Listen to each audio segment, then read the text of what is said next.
verses 31 through 34. Luke 22:31 through 34. And the Lord said, Simon, Simon, indeed Satan has asked for you that he may sift you as wheat, but I have prayed for you that your faith should not fail, and when you have returned to me, you strengthen the brethren. But he said to him, Lord, I am ready to go with you both to prison and to death. Then he said, I tell you, Peter, the rooster shall not crow this day before you will deny me 3 times that you may know me.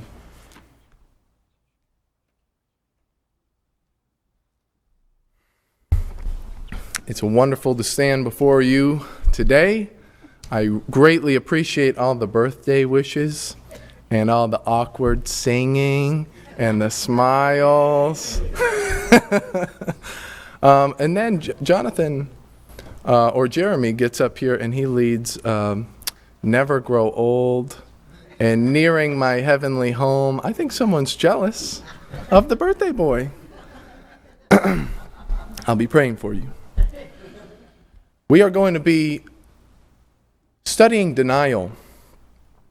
We deny many things throughout our life. Sometimes we are in a state of denial. Grief can do that to you. You deny that a thing that is happening right in front of your face is actually happening. Sometimes we deny our friends. We deny people the things that they want. What I want to look at today is Peter's denial. Peter's denial of Christ. We have been studying face to face with Jesus, and I want to come face to face with Jesus in a different way. I want to follow Peter. If we could be introspective for just a few minutes, look at ourselves, examine ourselves, and maybe if we can put ourselves in Peter's shoes, and maybe feel what he felt, maybe understand what he was going through, and maybe look at the type of man Peter was. What kind of man was Peter? As you just heard, Peter loved his Lord. He said, I will die for you. But Jesus said, today, before the rooster crows, you will deny me 3 times that you ever even knew me. What kind of man was Peter? Peter was a passionate man. He was passionate. We could be passionate sometimes, right? We're passionate about a lot of things. Peter said, if you look at John's account of it, John 13:36, I love the way that John writes this. Simon Peter said to him, Lord, where are you going? Jesus answered him, where I am going, you cannot follow me now, but you will follow me afterward. Peter said to him, Lord, why can I not follow you now? I will lay down my life for you. Jesus answered, will you lay down your life for me? Truly, truly, I say to you, the rooster will not crow until you have denied me 3 times. Matthew puts it this way. Matthew writes, Peter said, Lord, I am ready to go with you, both into prison and into death. He was ready. He was so passionate. He loved his Lord so much that he thought he would do anything for the Lord. He was a passionate man, but he was also a very protective man. Look at Matthew chapter 16.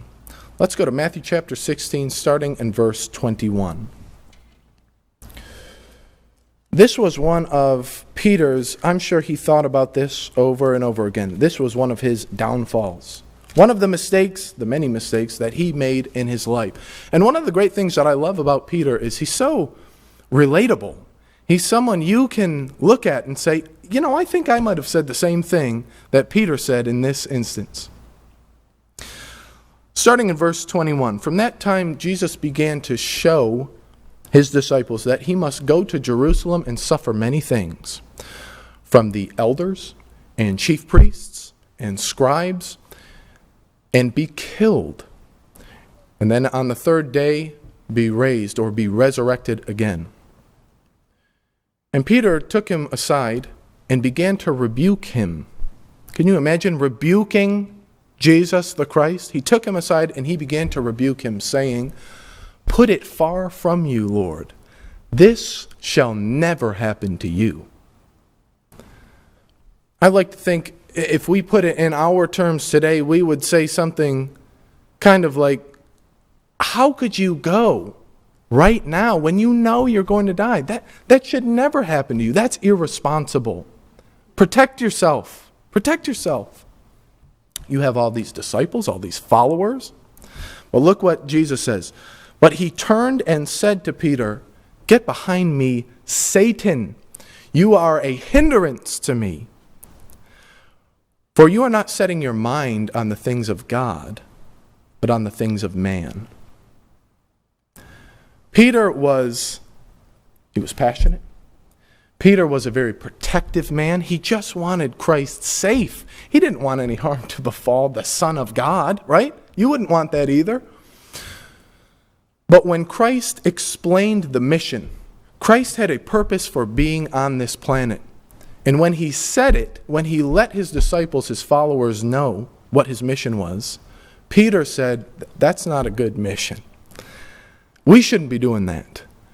Put it far from you. That will never happen to you." Peter was passionate, he was protective, but he was not prepared. He wasn't prepared for the mission that was ahead of him. And Christ laid it all out in front of him just so that he could see exactly what was going on. And he says, "Get behind me, Satan." Why would he call him Satan? Because he is obviously hindering the most important thing, the reason why Christ had come to this earth. Though Peter was being so protective, he was getting in the way of the salvation of mankind. And that's why Peter was referred to as a child of the devil, an adversary. Get behind me. You're an adversary to me. You are getting in my way. I'm trying to do something that is spiritual to solve the whole world's problems. And Peter wanted to step in the way of that because he was not prepared for the plan. You know, sometimes we have to prepare our minds for God's plan. We might think we know what God wants from us. People in the world, when you talk to them, they have a very altruistic nature about them. People have, if I can maybe overstep my bounds a little bit, a lot of people have an altruistic nature about them. If you say, "Well, what do you think about helping the homeless?" "Oh, yeah, that's great. Absolutely. That's fantastic." What about the poor? Should we give to the poor?" "Oh, absolutely, yeah. Giving to the poor." "What about helping orphans?" "Should we help orphans?" "Absolutely, we should help orphans." And most people would agree on things that are altruistic, the things that are good. In Peter's mind, if you could put yourself in his shoes for a second, the death of the Son of God by wicked hands, from his perspective, might look like a bad thing. It might look like something that is not what you want your Savior and God to go through. So he steps in the way, but he wasn't prepared because the plan, Christ's plan, is deeper than just the surface. There is something far beyond just protecting his physical body. Peter had said, "I will follow you into prison and into death." And then when Jesus says, "I'm going to my death," what does Peter do? "No! Don't go to death. Don't go to prison. Put it far from you." Now look what Jesus says immediately after. Look at Matthew 16:24. Then Jesus told his disciples, "If anyone would come after me, if anyone would be a disciple of mine," you know what it means to be a disciple? A follower of, someone who is going to follow in the footsteps of Christ. "If anyone would be a disciple of me," or come after me, "let him," watch, he's going to lay it out, "deny himself, take up his cross, and follow me." Do you think in the very, very near future, Peter would have an opportunity to deny himself, maybe even take up a physical cross, and maybe follow Jesus physically to a place that was not going to be pleasant? Peter was going to have that opportunity in moments. So Jesus primes him and says, "You will?" That's what he says in John's account. "You would follow me into death?" Truly I say unto you, you will deny me instead. And then he gives them, if you want to be a disciple, deny yourself, take up your cross, follow me. For whosoever would save his life shall lose it. But whosoever would lose his life for my sake will find it. For what will it profit a man if he should gain the whole world and lose his own soul? Or what would a man give in exchange for his soul? What is worth more than your soul? Is it your physical safety? Is it the things you find that make your life comfortable? Would you give up your house to follow God? I know Jesus said on a number of occasions, you have given up wives, houses, families, and you will receive much more in this life and in that which is to come. But when actually faced with it, this is the moment where we have to be introspective. We have to put ourselves in Peter's shoes. I know that if someone broke into my house and threatened my family, I would step in front of the bullet. I'd step in front of it because that's what good husbands do, right? That's what we like to think. What if somebody on the street was threatened? Would you jump in front of the bullet? We like to think, a lot of times when we view our life, we view ourselves as the hero of our story. And we go through life as the hero. And so the hero has to succeed, but the hero also has to do great things. So we like to think, I would step in front of the bullet. I would take the bullet. Peter here, as the hero in his story, he understands in his own mind, of course I would follow Jesus. But what Christ is saying is, you are in denial. You would deny me and run. And I'm going to give you the opportunity. We have to really, really think. What caused Peter to deny him and to run away? Let's look at this denial. Turn to Luke chapter 22, verse 54. That's where it starts. Luke chapter 22, verses 54. Let's notice a few things about these different denials. There's three of them. Christ was just betrayed by Judas. That must have hurt. That must have hurt the rest of the apostles. Seeing one of their own turn against Jesus and betray him like that. I can only imagine the emotional turmoil Peter is going through right now. He wants to protect Christ. He wants him to be safe. Look at verse 54. Then they seized him and led him away. That's Jesus. They laid their hands on the Christ and they led him away, bringing him to the high priest's house. And Peter was following at a distance. Now he's watching here because he wants to be as close to Christ as possible, right? He wants to protect him, but he can't. He already tried drawing a sword and stepping in the way and cutting off Malchus's ear. But what happened? That wasn't the plan, Peter. You're doing it your way. You may say, I'm going to step in front of a mob with spears who are trained military veterans, and I'm going to stand there and I'm going to defeat all of them because I have the Son of God on my side. And what happens? Put your sword away, Peter. That's not the plan. You see, he was still thinking about how he was going to do it. I'm going to do it my way. I'm going to do it my way, and I'm going to give it my all because he's a passionate person. So he's following at a distance. Notice the next verse.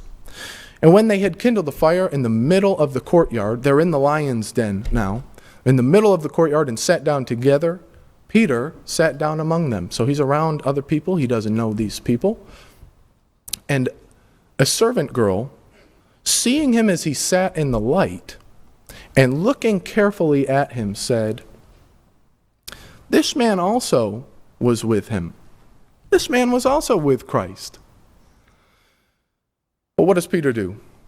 But he denied it, saying, "Woman, I do not know him. I wasn't with Christ. I don't even know the man." People are going to notice you when you step into the light. When you act like a Christian, when you try to get as close to Christ as possible, they're going to notice. And they're going to say things like that. They're going to say things like, what, are you one of those conservative Christian types? Oh, all you guys are all the same. You're just one of those Christians. You might have a job, and your boss might be not too thrilled with the fact that you're a Christian. And he might ask you to do something, and you say, no, that's not what Christians do. I'm trying to be a follower of Christ. You might get some heat for that, but they're going to notice when you step into the light. People take notice of who you follow. If you're following Christ, they'll notice. And they'll be able to pick you out and say, oh, you're one of those Christians. But we have to be ready with an answer and say, it's my life, yes, but I need to be able to put myself out there too. I'm not going to hide from the fact that I'm a Christian. Notice the second denial. Verse 59, and after actually 58. And a little later, someone else saw him and said, you also are one of them. But he said, man, I am not. I'm not one of them. I'm not one of them. One of them is to be part of the crowd. You know, there was a group of people that Christ was known to be around. Because obviously there were thousands of people who had been impacted by Christ and his miracles. The leaders of that day took notice of Jesus. They hated Jesus because of the good things that he was doing. And they hated him because he claimed to be the Son of God. But they also noticed the people who hung around Jesus. And this person says, you're one of them. You're one of those people. To Peter's credit, you can pick him out of a crowd as a follower of Christ. You could look in a crowd of people and say, hey, that's one of those Christians. If somebody looked at a crowd, and I know we have a very different community because we all wear different clothes, we all listen to different things, we all look different.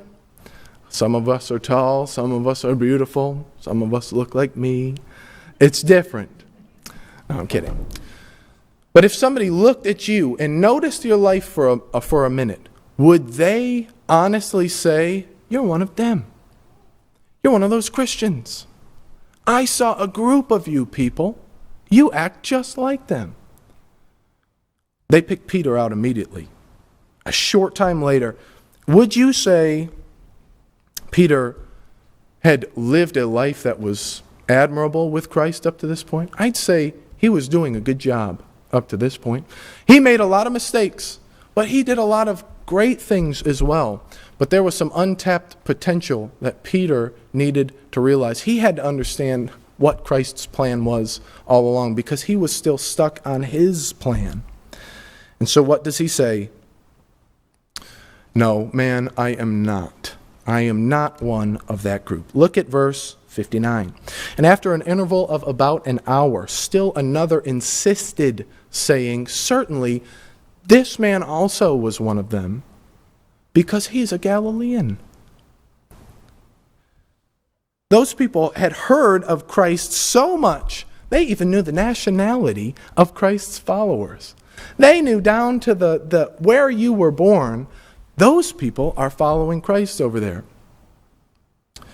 Disciples of Christ have specific and unique qualities. When we live in this world, you could say, well, I am from Asia. I am from Tennessee. I'm a Tennessean. Or I'm an American. Or I'm a European. But what has to precede that is I am a Christian. No matter what, your nationality is Christianity. So you are a Christian American. You live in America, and it is a wonderful thing to be an American. We have a lot of pride in our country. But you know where we get more joy? We get more joy in the family that is seated around us today. Christians as a family, people should take notice of that. They will know we are Christians by our love. We are a loving family of people. And when they see us, they should say, you're one of those Christians. Yes, you may be an American. When you travel across the globe and they see you doing good things, helping a church, helping children, they should say, oh, the Christians are here. The Christians are here to help us. That's your nationality. That's who you are. These people knew, because Christians, followers of Christ, have specific qualities. And these people picked Peter out as, well, he's a Galilean, he has to be a follower of Christ. And what does Peter say? Peter says, man, I don't know what you're talking about. He denies him a third time. And immediately, while he was still speaking, the rooster crowed. He had denied. And he went into this moment saying, I will follow you into death. What did he have in his mind? Do you think maybe he thought the purpose of this is to go and for Christ to sacrifice himself for the sins of the world? Was Peter thinking that? Obviously not. Peter wasn't on the right track. He had this in his mind that his job was to be a fighter. He is going to fight at every instance he gets. He is going to battle against whatever comes at Christ. We do that as well. We get upset when people contradict Christianity. We get upset when people say things that are contrary to what Christians teach. They don't care about Christianity. A lot of people don't. And when we get upset and we start lashing out and fighting against them, it doesn't show them the true meaning of Christ's goal. Christ's goal is to show people the gospel, teach the truth in love. We're trying to bring something to the world that is different. We're not a group of militant people who are going to stand in our churches with our what does he say? Well, I'm not going to say that. And we're going to defend our churches with bullets, and we're going to rain hellfire down on these people who are coming. No, that's not the point. The point is we are going to take a message of denial into the world. But we have to ask, what kind of denial is it? What kind of denial are we supposed to face? Look at right after that. Look at verse 61. And I read this during the Lord's Supper because I can't imagine the feeling. And the Lord turned and looked at Peter. Christ was standing right there. He was standing right there while Peter denied him over and over and over again. And he looks Peter in the eyes. And Peter remembered the saying of the Lord, how he had said to him, before the rooster crows today, you will deny me 3 times. And he went out and wept bitterly. Now, is it wrong to want to defend someone? No. Is it wrong to defend your home? No. There's nothing wrong with that. Nothing wrong with that at all. But he was missing the spiritual portion of Christ's plan. He was only thinking about the physical. And the physical is very important because we are physical beings. But he missed the spiritual. Jesus himself said it. You're not setting your mind on spiritual things, the things of God. You're setting your mind on the things of man. And when the Lord turns and looks at Peter, Peter knows, I messed up. And he remembers the words of the Lord, and he went out and he wept bitterly.